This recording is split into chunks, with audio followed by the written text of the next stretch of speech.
বাবারে সব সময় একটা বিষয় নিয়ে গর্ব করতাম, জীবনে যত কষ্টই করি না কেন ছেলেটারে অন্তত মানুষ করতে পারছি। আজ মনে হইতেছে ছেলেটারে মানুষ করতে পারি নাই। আমি ব্যর্থ ব্যর্থ বাবা।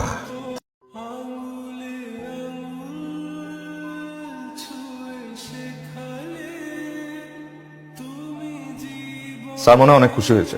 আমার তাই মনে হলো। আচ্ছা, আব্বা তো অনেকক্ষণ হয়েছে বের হয়েছে, এখনো তো আসলো না।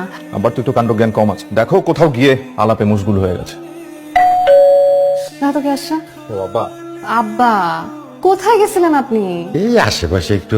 আব্বা আপনি তো কিছু বলেও যান নাই আমাদেরকে, আমাদের টেনশন হয় না? চিন্তার কিছু নাই মা, হারানোর একটা বয়স থাকে, আমার সে বয়স আমি পার করে আসছি।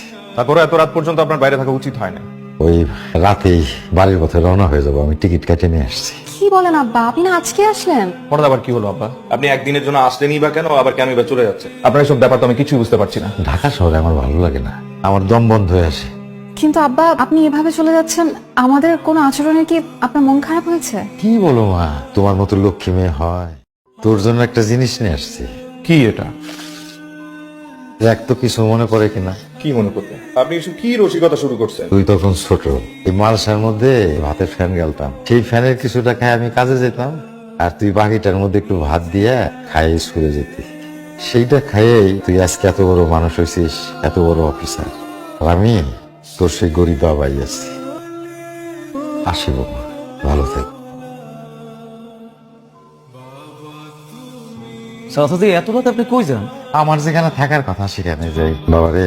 সব সময় একটা বিষয় নিয়ে গর্ব করতাম, জীবনে যত কষ্টই করি না কেন ছেলেটারে অন্তত মানুষ করতে পারছি। আজ মনে হইতেছে ছেলেটারে মানুষ করতে পারি নাই। আমি ব্যর্থ ব্যর্থ বাবা। চাচাজি এগুলা কি কন?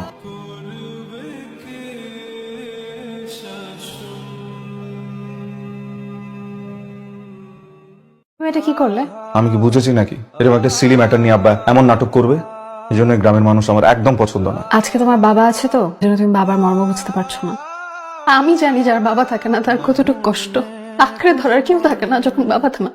সে নিজের বাবাকে সম্মান দিতে পারে না, সে কোনো মানুষের পর্যায়ে পড়ে না। তোমার মতো নিকৃষ্ট সন্তান যাতে কোনো বাবা মার না থাকে।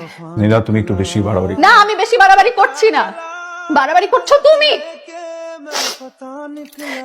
আমি ভেবেছিলাম তোমাকে কয়দিন পর জানাবো। কয়দিন আগে আমি ডক্টরের কাছে গিয়েছিলাম। হ্যাঁ তো আমি মা হতে চলেছি। নীলা, এত বড় খবর তুমি আমাকে বলনি কেন? কি হবে তোমাকে বলে?